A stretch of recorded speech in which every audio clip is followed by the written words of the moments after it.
अहिल्याबाई होलकर। अहिल्याबाई होलकर। अहिल्याबाई का जन्म 1735 में महाराष्ट्र प्रदेश में पाथर्डी नामक गांव में हुआ था। उनके पिता का नाम मनकोजी सिंधिया था। मनकोजी एक साधारण गृहस्थ थे। संयोग की बात, एक बार इंदौर के महाराजा मल्हार राव होलकर ने पुणे जाते समय इसी गांव में शिव मंदिर में डेरा डाला। वहां उन्होंने इस होनहार कन्या को देखा। कन्या उन्हें बहुत पसंद आई और उन्होंने मनकोजी सिंधिया को बुलाकर कहा, मैं इसे अपनी पुत्रवधू बनाना चाहता हूँ। मनकोजी तैयार हो गए। मल्हाराव उस कन्या को अपने साथ इंदौर लाए और धूमधाम से अपने पुत्र खंडराव के साथ उसका विवाह कर दिया। उन्होंने कहा, बेटी तू ही तो मेरा सहारा है। तू भी ना रहेगी तो मैं इतना बड़ा राजकाज कैसे संभाल सकूंगा। अहिल्याबाई ने सोचा कि मृत पति के साथ जल मरने से प्रजा की सेवा अधिक पुण्य का काम है। इसीलिए वह अपने ससुर की आज्ञा अनुसार राजकाज देखने लगी। पानीपत की हार से मराठों का प्रभाव उत्तर भारत में कम हो रहा था। इसको फिर से बढ़ाने के लिए उन्होंने उत्तर भारत में बढ़ने का निश्चय किया। इस दल में मल्हाराव भी थे, परंतु पुत्र की मृत्यु से वह दुखी थे। ग्वालियर के पास वह आलमपुर में ठहरे। यहाँ वह कान के दर्द से पीड़ित हुए और स्वर्गवासी हो गए। पति के बाद अहिल्याबाई ने ससुर की मृत्यु को भी धैर्य से सहा। यहाँ उन्होंने ससुर के नाम पर एक छतरी बनवाई और उसके नित्य के खर्च के लिए 30,000 रुपए के गांव लगा दिए। अहिल्याबाई का पुत्र मालीराव गद्दी पर बैठा। वह बड़ा निर्दयी और दुष्ट था। प्रजा के साथ वह बड़ी निर्दयता का व्यवहार करता था। इससे अहिल्याबाई बड़ी दुखी होती थी। 9 महीने के बाद अहिल्याबाई का ये पुत्र भी स्वर्गवासी हो गया। तब भी ससुर ने प्रजा की सेवा का जो काम सौंपा था, अहिल्याबाई सब दुखों को भूलकर उसी में लग गई।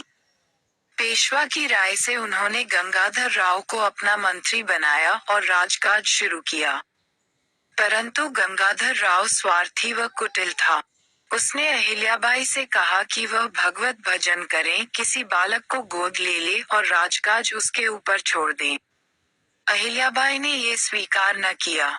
उनकी राय थी कि राजकाज में जो योग्यता दिखाएगा उसी को वह अपनी मृत्यु के बाद राज दे देंगी। इस पर गंगाधर राव पेशवा के चाचा रघुनाथ राव को इंदौर पर चढ़ाई के लिए ले आए। दोनों की नियत इस प्रकार राज्य हड़प लेने की थी। ये देखा तो अहिल्याबाई ने अपनी सेना के अफसरों को और हर गांव के मुखिया को बुलाकर एक बड़ा दरबार किया।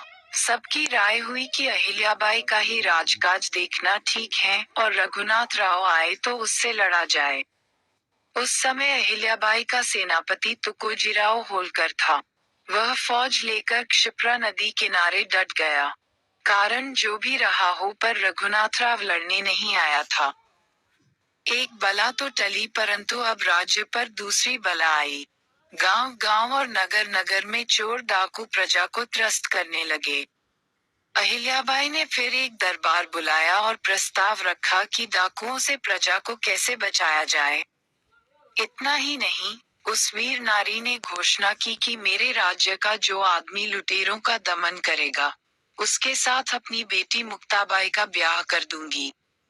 तब एक मराठा नवयुवक उठा। उसने कहा कि सेना और धन से मेरी मदद की जाए तो मैं लुटेरों का सफाया कर दूंगा। अहिल्याबाई ने यह मांग स्वीकार कर ली। नवयुवक का नाम यशवंतराव फुनशे था। 2 वर्ष में उसने स्थिति सुधार दी और अहिल्या बाई ने वायदे के अनुसार अपनी बेटी मुक्ताबाई उसके साथ ब्याह कर दिया। इंदौर राज्य में अब चोरी और डाके का डर जाता रहा। इसका परिणाम ये हुआ कि दूसरे राज्यों से सेठ, साहूकार और व्यापारी इंदौर में आकर बसने लगे।